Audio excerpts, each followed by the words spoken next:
बच्चों, आज मैं आप लोग को एक कहानी सुनाएंगे और उस कहानी से आप लोग को निष्कर्ष निकालना है कि आपके ज़िंदगी में इस कहानी से क्या सीख मिला। उसे आप कमेंट में जाके ज़रूर बताएंगे। तो चलिए हम स्टार्ट करते हैं एक कहानी। एक राजा था जिसका शारीरिक स्थिति यानी संतुलन बिगड़ रहा था। वह अपने मंत्रियों से, अपने दरबार में कुछ लोगों से अपना राय लेने के लिए सोचा और वह बोला कि हमारे शरीर जो है धीरे धीरे कमज़ोर होते जा रहा है। आप लोग इसके बारे में क्या मत प्रदान करते हैं? सभी व्यक्तियों से राय लेने के बाद कुछ ने सलाह दिया कि राजा साहब, आप प्रतिदिन 1 लीटर दूध पीजिए। 1 लीटर दूध प्रतिदिन पीने से आपका शरीर स्वस्थ और आप मजबूत हो जाएंगे। राजा तुरंत आज्ञा दिया और आदेश दिया और आदेश देकर 1 किलो दूध पीने के लिए तैयार हुआ। लेकिन उसकी जांच के लिए उन्होंने एक व्यक्ति रखा जो इस चीज़ की जांच कर रहा था कि दूध शुद्ध होना चाहिए, और उस पर निगरानी रखने के लिए उन्होंने एक व्यक्ति रखा।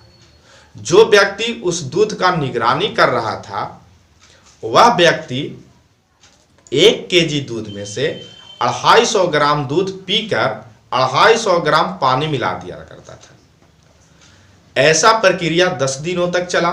10 दिन के बाद राजा के जो स्वास्थ्य था उसमें कोई परिवर्तन नहीं हुआ। उसके बाद राजा को ऐसा शक हुआ कि शायद जो व्यक्ति दूध की जांच पड़ताल कर रहा है उसमें कोई कमी है। इसीलिए उस व्यक्ति पर नज़र रखने के लिए उन्होंने एक व्यक्ति और बहाल किया और एक व्यक्ति को और बहाल करके सोचा कि हमें अच्छा दूध प्राप्त होगा। जब दूसरा व्यक्ति उस दूध को जांच करने के लिए लगा तो वे भी 250 ग्राम दूध पी गया। 250 ग्राम दूध, वो दोनों व्यक्ति 250 ग्राम दूध पिया और पीने के बाद आधा केजी पानी मिलाकर राजा को आधा केजी पानी और आधा केजी दूध देने लगा। समझ रहे हो? उसके बाद क्या हुआ कि 10 दिन के बाद फिर उसके स्वास्थ्य के बारे में सोचा, देखा कि उसके जीवन में कोई परिवर्तन नहीं हो रहा। फिर उन्होंने क्या किया कि एक तीसरे व्यक्ति का बहाल किया और उसे आदेश दिया गया कि इन दोनों व्यक्तियों पर तुम्हें नजर रखनी है। फिर क्या हुआ कि वो तीसरा व्यक्ति जो था वो भी 250 ग्राम दूध पी गया और उसके बाद राजा को 250 ग्राम दूध और जो बाकी 750 ग्राम पानी मिलाकर मिलने लगा। 10 दिन के बाद फिर राजा इसकी जांच की। जांच में पता चला कि लगता है कि तीनों व्यक्ति ठीक नहीं है। उसके बाद राजा ने एक चौथे व्यक्ति को बहाल किया। जब चौथे व्यक्ति को बहाल किया तो 250 ग्राम मिलकर चारों व्यक्ति दूध पी गया। चारों का मतलब भाग पड़ा। तो राजा को चारों ने सोचा कि अगर हम 250 ग्राम दूध पीते हैं तो फिर राजा के लिए दूध नहीं बचेगा। तो चौथा जो व्यक्ति था वो काफी चतुर था। उन्होंने क्या किया कि जब राजा सो गए तो उनके मुंह पे दूध के छाली लगा दिया और 250 ग्राम दूध पी लिया। जब सुबह हुआ तो राजा चारों पहरेदारों को बुलाकर पूछा कि आज हमें भूख महसूस हो रही है, आप लोगों ने हमें दूध क्यों नहीं पिलाया?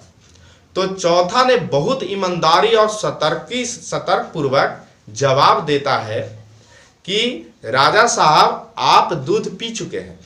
अगर आपको विश्वास नहीं है तो उन्होंने एक ऐनक लाया और दर्पण को उनके सामने रखा और कहा कि देखिए, आप दूध पी चुके हैं और आपके मुंह में दूध का छाली लगा हुआ है। यानी कहने का मतलब है कि सारे दूध इन लोग पीकर उसे ऐनक दिखा दिया। बच्चों, हमें जिंदगी में बहुत सारे ऐसे चीज हैं जिसका निर्णय या जिसका सलाह दूसरे से नहीं, कभी हम अपने जीवन से भी लेना चाहिए। अपने आप पर भी विश्वास रखना चाहिए। हमेशा दूसरे के सहारे जीने का या दूसरे के सहारे रहने का प्रयास न करें। सेल्फिश होइए, अपने आप पर आधारित होइए और अपना जीवन संवारिए, नहीं तो दुनिया वाले तुम्हें ऐनक दिखा देंगे। Okay, thank you.